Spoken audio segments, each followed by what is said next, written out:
welcome back for another round of box office predictions. As always, before we move into this weekend's predictions, we have to recap what happened last weekend. I did those predictions while I was away in Israel remotely, but that is no excuse because my top 5 rankings were not really on point. I did go 3 for 5, but there's one movie in particular that really caught me by surprise. But before I get to that one, Ready Player One topped my expectations at the charts with $41.8 million.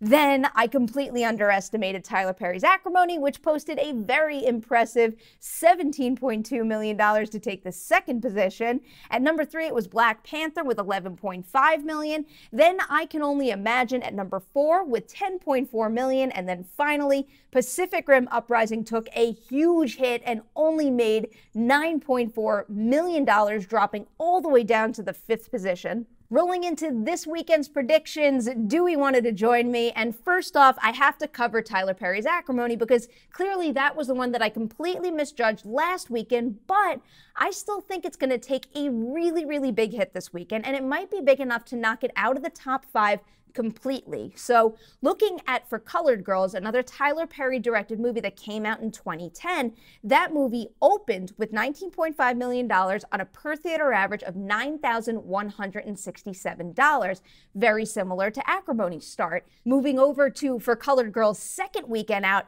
that's where it saw a 66% hit. That is a big number. A lot of Tyler Perry's movies do see big weekend 2 drops, 50% and north of that, so 66 is a lot, but I have a feeling that Acrimony could be heading in that direction, especially because Acrimony in weekend 2 has a lot more competition than what For Colored Girls had in its second weekend out. So if it does lose 66% of its opening profits, that leaves it with just $6 million, and I do think that that is not going to be enough to crack the top 5 because I Can Only Imagine coming in at that number 5 spot. War Room helped me out big time with this one last weekend, so I'm sticking with that comparison. And War Room in weekend 4, its per theater average dropped about $1,500. If the same thing happens to I Can Only Imagine, that means it's making another $6.5 million at the box office this time around.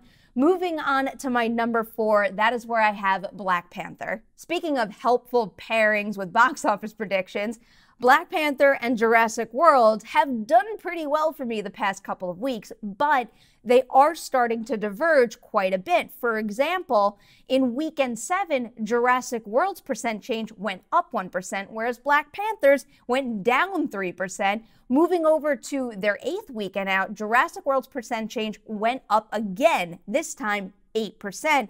I do think that that is a sign that Black Panther is heading towards a higher percent change no matter what, but I'm not bringing that number up 8%. I'm going to bring it up just 3%, and if that's how things pan out, it is making another $7.4 million.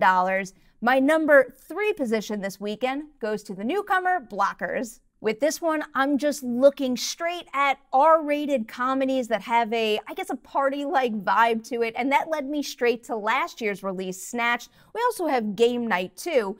This is a better movie than both. It's significantly better than Snatched, but Blockers is also a better movie, I would say, than Game Night, which I really enjoyed Game Night, but Blockers is the better film, so I'm rooting for it. And I think what Blockers has that those 2 movies did not is John Cena. I think John Cena is definitely a draw, and also some very positive buzz out of South by Southwest. So even though a lot of projections peg this movie as landing in the high teens this weekend, I do think word of mouth is going to help it out, and it might wind up wrapping its first weekend out with something like $20 million, which would be a pretty good start for this one. Moving on to my number 2 now, that's where I have last weekend's number 1 movie, Ready Player One. It was a little difficult coming up with a comparable movie to help me out with my Ready Player One predictions this time around because it didn't really feel young adult, and it also doesn't feel so in line with certain sci-fi adventure movies I could have run with, but I am still going to go with Maze Runner, and yeah, I know Maze Runner is based on a young adult novel, but I think that one can help me out because it did capture the young adult viewership, but I also think that good word of mouth spread that to other demographics as well. So if I'm looking at that one, when it first opened, it took $9,000 per theater, and then in weekend 2, that number came down to about $4,700. Let's say Ready Player One drops the same exact amount. That's going to bring its per theater average down to $5,700. And if that's how things go for it, it's going to make another $24 million for its second weekend in theaters, a very solid amount for the second time around. Moving on to number 1 now, it is A Quiet Place. I'm going big with this one. I really do believe A Quiet Place is going to pop at the box office. I definitely think it is at the very least matching 10 Cloverfield Lane, which opened with a really solid $24.7 million back in March of 2016. Yeah, that movie did have the Cloverfield brand behind it, but look at A Quiet Place. It's got John Krasinski, Emily Blunt. It's got that great South by Southwest buzz, plus all the positive critical buzz that followed it up after that. I do think that that movie is going to see the benefits of that.